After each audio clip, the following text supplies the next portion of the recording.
Boy, do we have a doozy to talk about today. A group of some of Vancouver's most prominent developers just wrote an open letter to all levels of government, including Mark Carney, saying we need to get rid of the foreign buyer ban. And this comes just a week after some former urban planners and city planners in Vancouver wrote their own letter to government saying we need to continue to disallow foreign investment in Vancouver real estate. Needless to say, there's a lot going on behind the scenes, and we're going to talk about it in this week's video. Real quick though, before we get started, if this is your first time to the channel, my name is Hassan. I'm a real estate agent in the Vancouver area, and I make educational real estate content to help you on your real estate journey. When I'm not making videos like this, I'm helping people just like you buy and sell real estate across the Lower Mainland. If that sounds interesting to you, you want to chat with me one-on-one, you can book me for a free call in the Calendly link below or on screen, and subscribe to this channel so you don't miss a future video. All right, lots to talk about. We're going to jump right into it. I hope you had a wonderful week.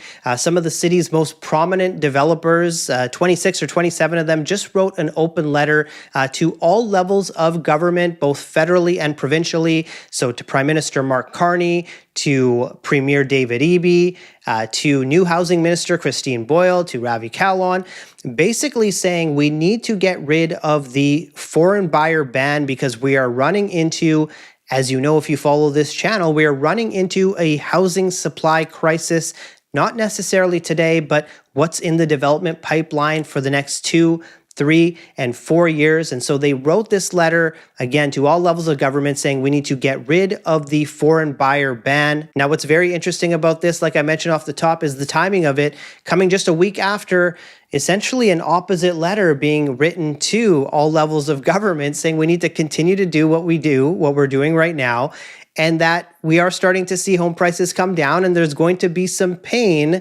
but this is the direction and the path we need to take towards more affordable housing. Now, believe it or not, I'm pretty conflicted with both sides of this, and we're going to dive deep into basically what's going on the back end, why foreign buyers are so significant or so insignificant to the Vancouver real estate market, depending on how you look at it, and why we have these opposing sides in the market. So before we get there, we're going to talk a little bit about this foreign buyer ban, and I want to distinguish it from the foreign buyer tax because there's a lot of confusion out there. So foreign buyer ban, this was announced in 2022.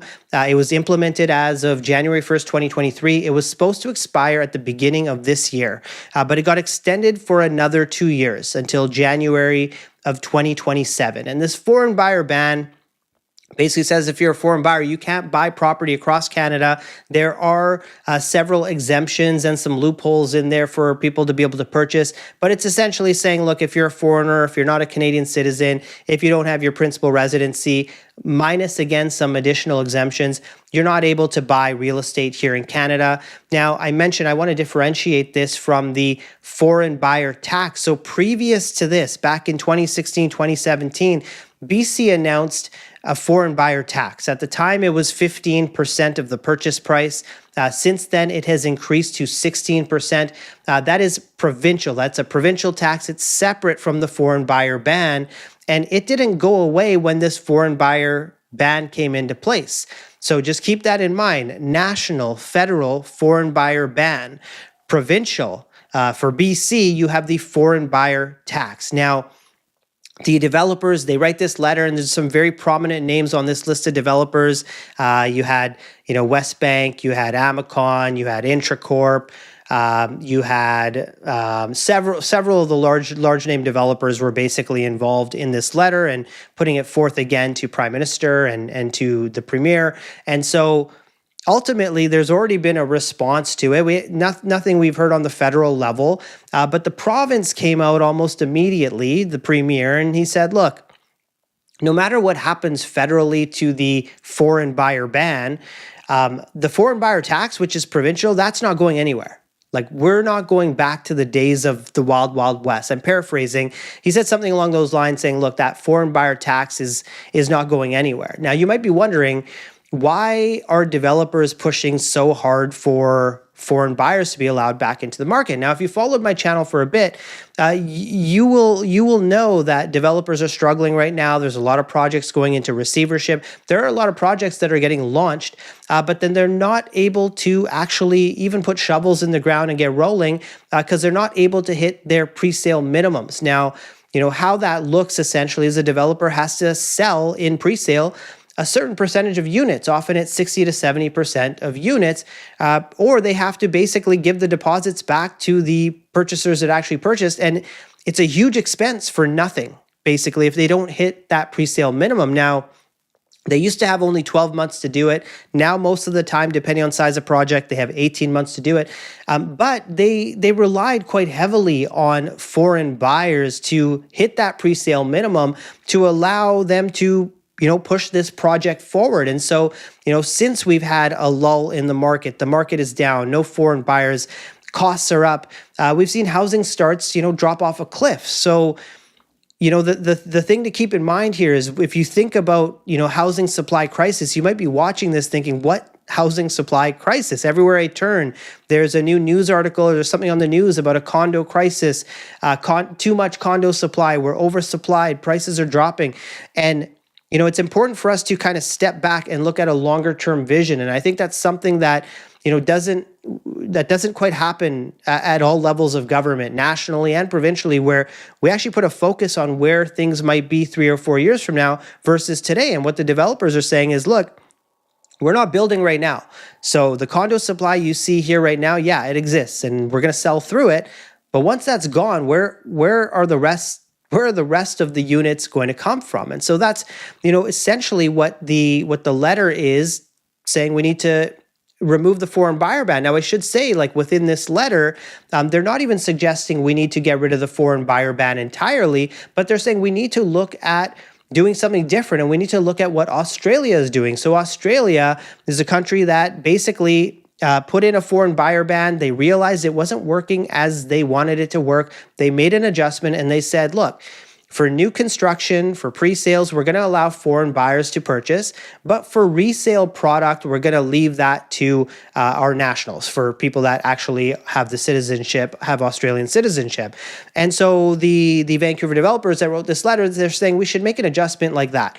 We can keep the foreign buyer ban in place, but let's make it so that, pre-sales can be purchased by foreign buyers. And this will help us hit our pre-sale minimum. And this will help us actually move projects forward so that 4 or 5 years from now, we actually have units. Now, the opposing letter that came out a week prior, interestingly enough, again, some city planners, some former urban planners, a couple developers in there as well, a couple small scale developers, and they're saying, look, we're on the right track. Now is not the time for us to allow foreign investment back into the city. We can't do that. We have to keep going down this path. There's probably going to be some more pain. It's going to allow us to get to more affordable housing and more family-friendly housing. And this is where I get conflicted in all this, because I see both sides of it. I see a lot of supply that may not exist for the current market that we have today, for what people actually want. And I can't blame the investor for that, because if you go back 2-3 years from now, when people were purchasing into these pre-sales of smaller units, studios, 1 bedrooms, less than 450 square feet, if you looked at Canada as a country at that time, everything that government was doing was they were telling us that this is the type of product this country is going to need, because we're opening up the borders. Anyone can come in. We don't have enough housing for them. So we just need to put people in whatever places so they have a place to live close to where they work. And so I can't look at an investor and say you did something wrong. You were just following what the country was showing you was going to be the path. Then obviously things changed. And now, a different type of housing is desired, and it's not getting built as much. And so I'm just going to call it the opposing letter. It's not like they went back and forth necessarily, but it has the alternate viewpoint. So this, opposing letter is saying we don't have the right type of housing, and this is the government, the provincial government should focus on just spending money towards affordable housing. And so, the province coming out and saying, look, whatever happens with the foreign buyer ban, we're still going to charge this tax. We're not, that revenue is not going anywhere. And have you ever seen a tax get removed provincially, where they, put in a tax, this government puts in a tax, and then they take it off the table? It's not going to happen. So regardless what happens nationally with the foreign buyer ban, BC is not open for foreign investment, not only into housing. If we really think about investment in general, is this a province that is open to investment? It's absolutely not. You have ready, willing, capable investors here in Canada, in BC, that are funneling money down south into the US, pouring it into the US economy during a trade war, because this province just does not facilitate, does not work for investors at all. Investment is a bad thing under this government, but that's a topic for a different day. So you have these opposing sort of letters that are put on the table of the leaders of the country, the leaders of the province. The province already saying we're not going to do anything about the tax. That's going to stick around. So it's not really going to affect things too much here in BC. Now you might ask yourself, you might say, well, just how big of a component are foreign buyers anyways? Because there's been headlines in the news over the last couple of years saying it's such a small percentage. And I've talked about it on my channel too, 1 to 5% or whatever it is. And the thing to keep in mind with statistics, this is very important. The thing to keep in mind with statistics is we can make them look any way that we want them to look, by including certain data, by not including certain data. Anyone can put anything in front of you that paints a picture that they want to paint by using certain types of data. And so when we look at this 1 to 5%, is that actually factoring in how many foreign buyers were pouring into the pre-sale market? Or was that only data, MLS data from resale? Because resale product that already exists is much more inclined to be purchased by a local buyer, a first-time buyer, because it's ready to go. I can move in right away. And so that would make some sense that that's the type of product where there would be lower foreign investment. Now, I've been in this business for 10 years. I started in 2015. When I started, and I'm just getting my feet wet, I'm just learning what's going on, I can tell you that, and I probably don't need to tell you this, there was a lot more foreign investment than 1 to 5% of transactions. Right? And especially in the pre-sale market, like you had full-on marketing campaigns happening overseas for Vancouver developments, and I'm sure you were having them for other, large cities as well. That they were having these huge seminars and these huge events to draw foreign investment.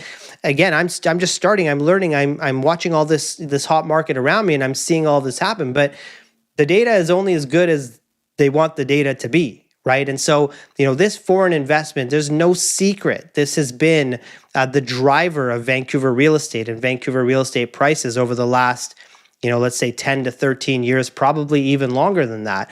And so you have the developers saying we need the foreign investment. You have this other group saying, no, we need to keep going down this path. Home prices are coming down. Land prices will ultimately come down. And that's really the crux of it, because the next step is developers say, okay, well, we can't build right now. We're going to have to put our money into other things. We need a return on the capital that we do have.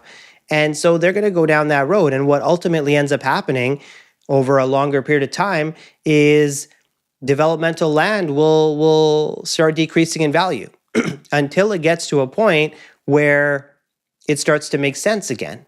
Right? The costs start to make sense again. Having to build to higher energy standards because the costs are higher now starts to make sense again. Labor costs start to make sense again. Materials and construction costs start to make sense again. But the underlying land is what needs to change, the land cost. And so over time, this land cost, gradually decreases and decreases and decreases, and it gets to a point where the numbers start to make sense again. But let's not forget, a lot of developers, they're already holding the land at higher land costs. And so this is not a pathway people want to go down. And then if you think about it further, if developers are struggling and big business in BC is struggling because, like I talked about earlier, business struggles in BC under this government. So if those struggles continue to happen, who is most well positioned to capitalize on this decrease in land value, on the land values going down? Which entity out there continues to have revenue pouring in? Foreign buyer taxes, tax this, tax that, speculation, empty homes, tax, revenue. And which entity is now well positioned to pick up deeply discounted land? Look, I'm not a conspiracy theorist. I'm just trying to put things together as I see it and a pathway that I see forward. Obviously, the developers see a huge crisis ahead of them that they're unable to put shovels in the ground. And now we hear from the province, we don't really care. That's the latest we've heard. And so it's going to be very interesting to see what happens now with the federal government and the foreign buyer ban and what they're going to do about it. And if the province is going to, step off and say, look, we're going to try and help this as well, because we're in a dire scenario right now where we're getting no new housing units built, at least for sale. There's a lot of rental in the pipeline, but not enough rental condos for the next 4, 5, and 7 years. So I will undoubtedly do a video when we have some more information on what the response is from the federal government. So follow along to this channel to watch that video when it comes out. And if you have your own comments and thoughts, I would love to hear how you feel about this entire scenario. Do we need foreign buyers and foreign investment in Vancouver, or do we not? Let me know in the comments. And again, before I close out this video, if you want to chat real estate with me, you can book me for a call or just give me a call, send me a text, whatever's easiest for you. But I want to thank you so much for watching this week's video, and I look forward to seeing you next week.